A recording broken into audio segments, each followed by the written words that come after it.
মেয়ের বিয়ে হবে তো, অনেক মজা হবে। ফাগুন, আমি রমজান আর মেঘের বিয়ের কথা বলছি না। আমরা আমাদের মেঘের জন্য অন্য কোনো পাত্র দেখব। মেঘ জমিদার বাড়ির মেয়ে, অন্য কোনো জমিদার বাড়ির ছেলের বউ হয়ে সে সেখানে যাবে। রমজানের মতো ভাঙাড়ির ঘরে কেন ও যাবে? নন্দনের জাতি মেয়ের বিয়ে হবে।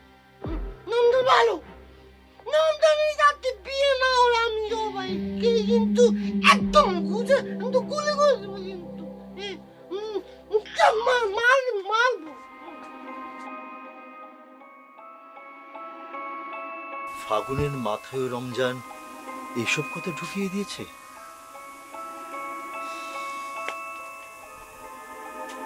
ফাগুন একটা নিরীহ ছেলে, ওর মনে এসব ঢুকাতে ওর এতটুকু বাঁধলো না। ও তো আর এখন মানুষ নেই, ও একটা জন্তু, জানোয়ার।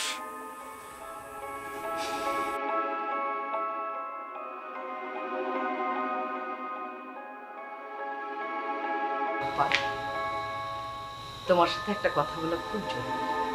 বল, কি বলবি? কিছু মনে করবে না তো? না, কি মনে করব? আসলে হয়েছে কি, জীবনের একটা পর্যায়ে এসে সবাই আলাদা হয়ে যায়। আমরা একটু আলাদা হয়েছি, কিন্তু আমাদের উদ্দেশ্য কিন্তু এক, তাই না? আর এই উদ্দেশ্য হাসিল করতে গেলে আলাদা আলাদা ভাবে করলে হবে না, একসাথে একমত হয়ে করতে হবে। এটা কিভাবে সম্ভব? যে কোনো কাজ হাসিল করতে গেলে তো পরিকল্পিতভাবে করতে হয়। তোর সাথে তো এখন আমার প্রয়োজন ছাড়া কথাই হয় না। দেখো আপা, তোমার সাথে আমার কথা হওয়ার কোনো দরকার নেই। এই বিষয়গুলো নিয়ে কথা বলা দরকার বাড়ির অন্যদের সাথে। তাতে তো উদ্দেশ্য হাসিল হয় না। এই জমিদার বাড়ির সমস্ত সম্পত্তির ভাগ বাটোয়ারা শুধু তুমি আর আমি চাই, বাড়ির আর কেউ কিন্তু চায় না।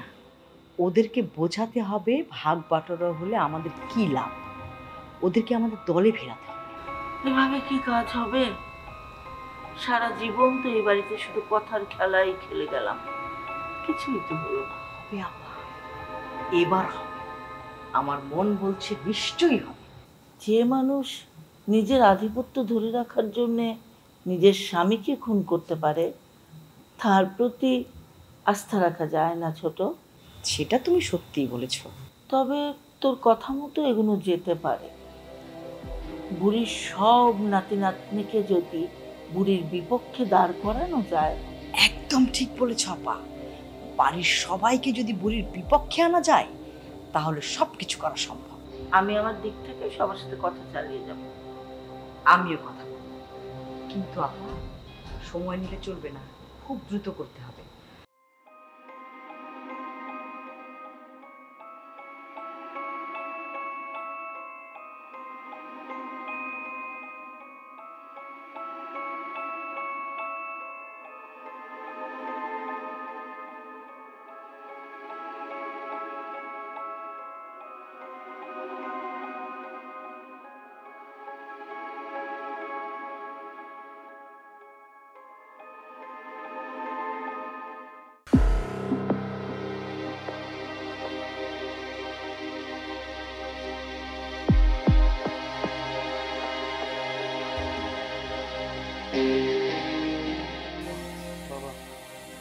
কি রে বাবা, তুই এত কি চিন্তা করছিস? না বাবা, তেমন কিছু না। তা না বললে তো হবে না, আমি তো তোরই বাবা। তোর মন কি বলছে আমি তো তা অনুভব করতে পারি। তুই যদি বলতে না চাস থাক, ছেলেমেয়েরা বড় হয়ে গেলে তাদের মনে তো কত কথাই থাকতে পারে। বাবা এভাবে বলো না, আসলে আমার ভাবতেও খারাপ লাগছে, কিন্তু তোমাকে কিভাবে যে বলি। তুই কি বলতে চাচ্ছিস তা মনে হয় আমি আজ করতে পারছি। তুই তোর মার চাচির ব্যাপার তুই মনে হয়। একদম ঠিক ধরেছ বাবা, মা আর চাচি ইদানিং যে শুরু করেছে আমি সহ্য করতে পারছি না। তোকে আমি কি বলবো রে বাবা, আমি নিজেই তো সহ্য করতে পারছি না।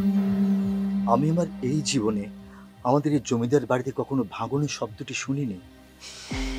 প্রথম বলেই হয়তো আমাদের মাথা কাজ করছে না বাবা। সবচেয়ে বড় কথা কি জানিস বাবা, রমজানের মতো লোকদেরকে প্রতিরোধ করা যায়, কিন্তু যখন আপন মানুষ, নিজের ঘরের মানুষ প্রতিপক্ষ হয়ে যায়, তখন তাদেরকে আমি কি করে প্রতিরোধ করব? এর প্রতিষেধক কি?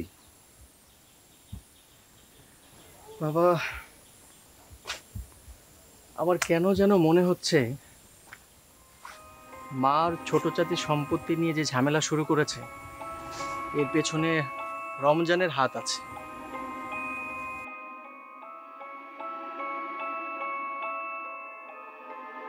এসব তুই কি বলছিস? রমজানের কালো ছায়া আমাদের এই সুসজ্জিত জমিদার বাড়িতে কিভাবে এসে পড়লো? আমি পুরোপুরি নিশ্চিত নই বাবা। মায়ের সাথে কথা হচ্ছিল, মাও আমাকে সম্পত্তির ভাগাভাগির উপকারিতা বোঝাচ্ছিল। বাবা, আমি আমার মাকে চিনতে পারছি না। ঠিকই বলেছিস শ্রাবণ, তোর দাদিও এই বিষয়টা নিয়ে ভীষণ চিন্তিত। তোর দাদির যা রাগ, দেখা গেল তোর দাদি রেগে মেগে তোর মা তোর ছোট চাচিকে একেবারে বাড়ি থেকে বের করে দিল। ছি বাবা, এরকম কথা মাথাও এনো না। আমাদের একে অপরের সাথে আলাপ আলোচনা করে একটা সমাধানে আসতে হবে। তোর কি মনে হয় সে চেষ্টা আমি করিনি? তাহলে? আমি তোর মা আর চাচির সাথে কথা বলেছিলাম, কিন্তু তাদের কথা শুনে তো আমি আমি অবাক হয়ে গেলাম। মা আর চাচি এমন কি বলল? তোর মা আর চাচি যা বলল তা কিন্তু একেবারে অযৌক্তিক বলা যাবে না। বাবা, দ্বিধা আমাদের সবচেয়ে বড় শত্রু। কোনোভাবে বিভ্রান্ত হওয়া যাবে না, আমাদের সবাইকে একজোট থাকতে হবে। যেখানে বিচ্ছেদের গান বাজছে সেখানে মিলনের সুর কি করে আসবে রে বাবা? বাঁচবে বাবা, আমি সব বিভ্রাট দূর করে দেব। তুমি শুধু আমার পাশে থেকো, সাথে থেকো, তাহলে চলবে। সাব্বাস সাব্বাস বেটা, সাব্বাস। তুই হলি আমাদের এই জমিদার বাড়ির সুযোগ্য সন্তান। এগিয়ে যা বাবা, এগিয়ে যা। আমার শেষ নিঃশ্বাস পর্যন্ত আমি তোর সাথে থাকবো, আমি তোর সাথে আছি। এগিয়ে যা, তুই এগিয়ে যা।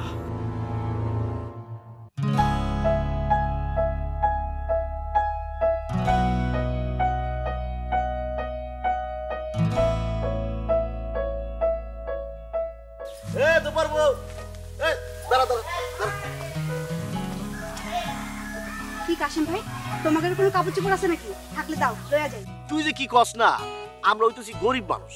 গরিব মানুষের কাপড় চোপড় গরিব মানুষের নিজেরাই ধোয়। যারা জমিদাররা ধোপা দিয়ে কাপড় ধোয়, বুঝছস?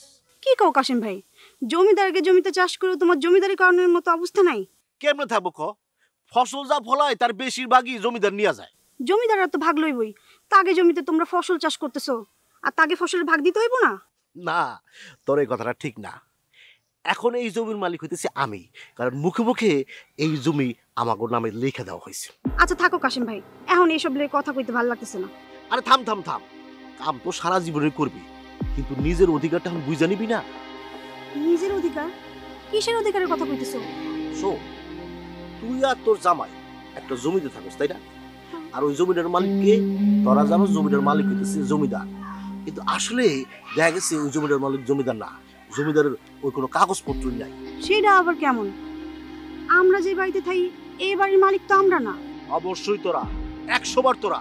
শোন, আমি গ্যারান্টি দিয়ে কইতেছি ওই জমির কোনো কাগজপত্র জমিদার গো নাই। আমি তো জানি না বিষয়টা।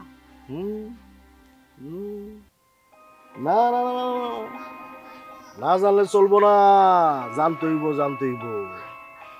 জানলে নিজের লাভ। এই যে তোরা জামাই বউ যেই জমিতে থাকতেছস, এই জমি যদি তগ হয়ে যায় তখন কি লাভ? এই যে এখন কি করতেছস, কষ্ট করে মানুষের বাড়ি বাড়ি যাস, কাপড় চোপড় নিয়ে আস, আবার দিয়া কষ্ট করে দেস। আর এই জমিটা যদি তগ হয়ে যায় তখন এই জমিতে তোরা ফসল ফলাবি, তখন দুজনের ভবিষ্যৎ উজ্জ্বল। সবই বুঝলাম, কিন্তু এইটা কেমন করে সম্ভব? সম্ভব। আমি যা কইলাম ঠিক মতো মিলায় নে, মনে মনে মিলায় নিলে দেখবি এটাও সম্ভব। আমি কিন্তু তোর ভালো লেগে বলতেছি, পরে কিন্তু প্রস্তাবই, এই জন্য কইতেছি মিলায় নে, এখনো সময় আছে, মিলায় নে। কাশিম ভাই এটা কি কয়ে গেল? আমরা যে বাড়িতে থাই এই জমির মালিক আমরা হইতে পারবো? আমার স্বপ্ন তেলে সত্যি হইব?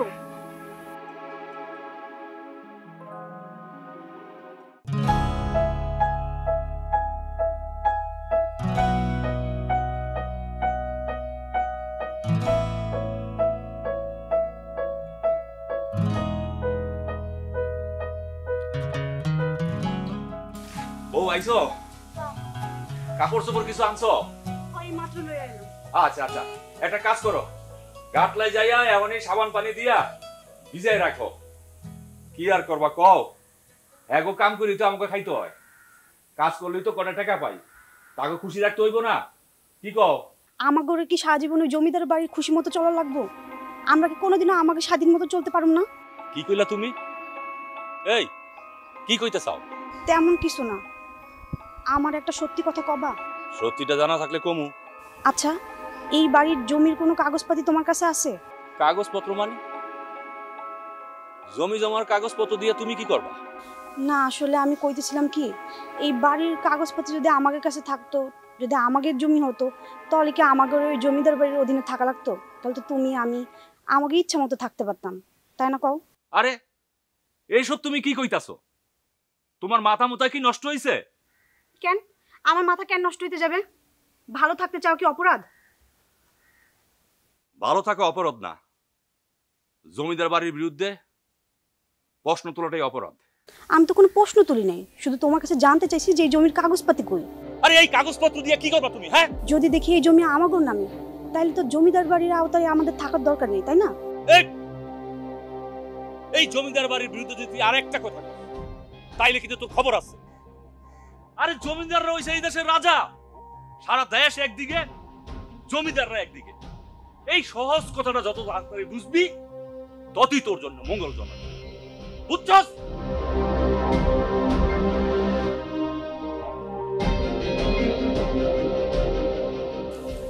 তুমি না চাও, কিন্তু আমি ঠিকই এই বাড়ির অধিকার বুঝে নেব।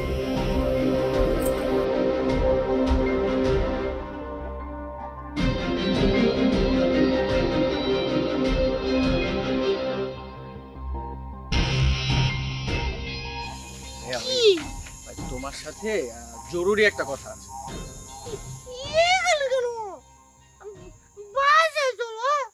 না না, আমরা বাসায় যাব, কিন্তু তার আগে আমার একটা কথা তুমি শোনো। কি বলবা নাকি? ভাইয়া, ওই তোমার সাথে কি মা কিংবা ছোট চাচি কোনো কথা বলেছে? বলে তো কথা কথা বলে, কিন্তু চুরু জাতি বলে গেছি কথা। কেন, কি বলেছে তারা? আচ্ছা ভাইয়া, ওই তোমার সাথে কি জমিদার বাড়ির সম্পত্তি ভাগ বাটোয়ারার বিষয়ে কোনো কথা বলেছে? আচ্ছা আচ্ছা, মনে না থাকলেও কোনো অসুবিধা নেই, কিন্তু তুমি এখন আমার কথা মনোযোগ দিয়ে শোনো। এটা কিন্তু জমিদার বাড়ির অস্তিত্বের প্রশ্ন। কেন? আচ্ছা ফাগুন ভাইয়া, মানে তুমি তো ছোটবেলা থেকেই জমিদার বাড়িতে বড় হয়েছো, তাই না? তুমি কি চাবা যে এই জমিদার বাড়ি ছেড়ে যেতে? না, পারবো না, জমিদার বাড়ি থাকবো। ভালো ভালো, এটা ভালো। এই তো আমার লক্ষ্মী ভাইটা, তুমি তো দেখছি আমার পক্ষেরই লোক।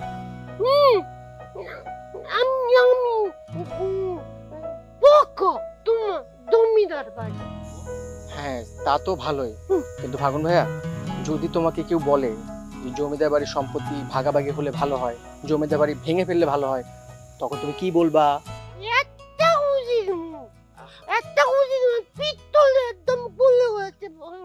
না না, খুশি বা গুলি করার দরকার নেই। তোমাকে যদি কেউ সম্পত্তি ভাগ বাটোয়ারার কথা বলে, তুমি সরাসরি না করে দেবে, আর সেটাও যদি না পারো তাহলে বলবে আমার সাথে কথা বলতে। কি এটুকু পারবে তো?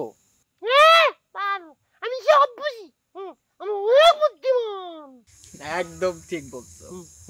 কি ব্যাপার, তোমরা দু ভাই মিলে এখানে কি করছো এই রাতের বেলায়? তেমন কিছু না বাবা, আমরা গল্প করছিলাম আর আকাশে তারা দেখছিলাম। তাই নাকি? তা তোমাদের দু ভাইয়ের মাঝে আমার কোনো জায়গা হবে তারা দেখার আকাশে?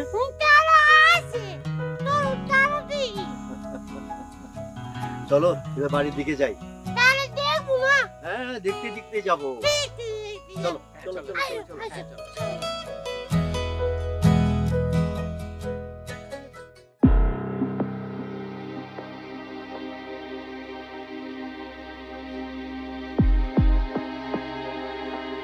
কি রে শ্রাবণ, বেগম, আমি তোমার নামে সব কি শুনছি? আমার নামে তুই আবার কি শুনবি? না মানে গ্রামের সবাই কানাঘুষা করছে যে ওই রমজানের সাথে তোমার নাকি কি চলছে। রমজানের সাথে আমার কোনো কিছু চলছে না। হ্যাঁ, সেটা যদি হয় তাহলে সেটা এই জমিদার বাড়ির জন্যই ভালো। তবে আমি তোমাকে একটা কথা স্মরণ করে দিতে চাই, রমজান এই জমিদার বাড়ির শত্রু। ওই জমিদার বাড়ির প্রত্যেকটা মানুষকে অসম্মান করে কথা বলে, ইভেন আমাদের জমি জমা দখল করতে চায়। তো আমি চাই না তুমি এমন একটা মানুষের সাথে চলো যেটা আমাদের সবার জন্য খারাপ। শ্রাবণ, প্রথম কথা, আমি এমন কিছু করব না যে জমিদার বাড়ির মান সম্মানের টানাটানি হবে। আর এই নিয়ে আমার দাদিমার সাথে অলরেডি কথা হয়ে গেছে। আর সেকেন্ড কথা, তুই যে রমজানের নামে এত সব কথা বললি, এগুলোর কি সঠিক প্রমাণ তোর কাছে আছে? শ্রাবণ প্রমাণ ছাড়া কথা বলেন। আমি তোমাকে একটা ঘটনা স্মরণ করে দিতেছি। আমাদের দাদি তার স্বামীকে ডুবিয়ে মেরেছে, তোমার নিশ্চয়ই স্মরণ আছে। তো আমি চাই না সেই ঘটনার পুনরাবৃত্তি আবার ঘটুক। দেখাবো, দৃষ্টি আপুর মতো আমিও তোমাকে খুব ভালোবাসি। আমি চাই না যে তুমি এমন কিছু করো এই জমিদার বাড়ির সবাই বিব্রত হয়।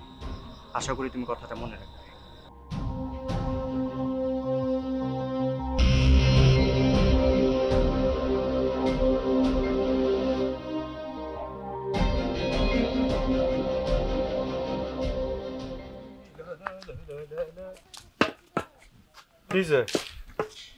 কই যাস?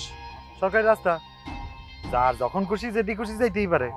এই রাস্তা তো বিশেষ একটা জায়গায় যায় থেমে গেছে। পানসি স্যার, বুঝছো যখন ডাইরেক্ট কথা কও না কেন? পানশির চরে তুই যাইতে পারবি না। পানসি স্যারে আমি যাইতে পারব না কেন? ওইখানে শুধু পশু পাখি থাকবে, কোনো মানুষ যাইতে পারবে না। মানিক ভাই, এত কথা ভাল লাগতেছে না, সরো তো।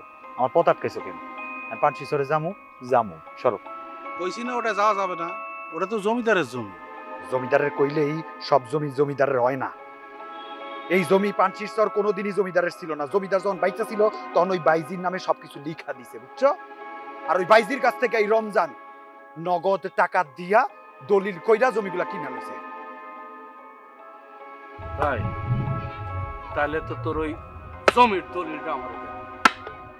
দলিলকে আমি লগে লইয়া ঘুরে বেড়াই? যা বাড়ি যা, দলিল নিয়ে আয়।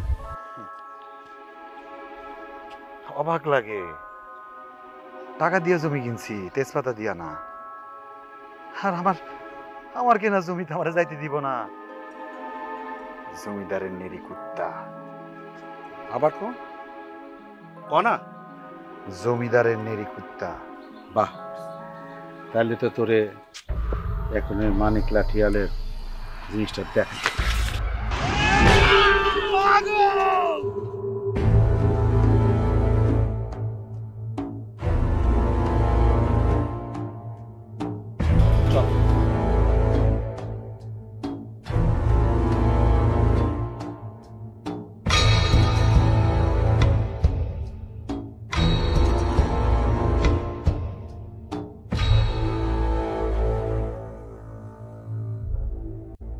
কি ব্যাপার, লাঠিয়াল বাহিনীর কোনো খোঁজ নেই কেন? তবে কি ওরা ওই ভাঙারির ছেলে রমজানের কাছে হেরে গেল? জমিদার বিরুদ্ধে গেলে এমনি হয় কাশেম ভাই। হ্যাঁ, সেটাই তো ভাবতেছি। তুমি তোমার সব খাজনার টাকা পরিশোধ করবে। আস্তে আস্তে আমি শোধ করে দেবো। কি বিপদ? কি হয়েছে? আপনাকে বাড়ির ওই লাঠিয়াল বাহিনীরা রমজান ভাইয়ের ইচ্ছা মতো মারছে।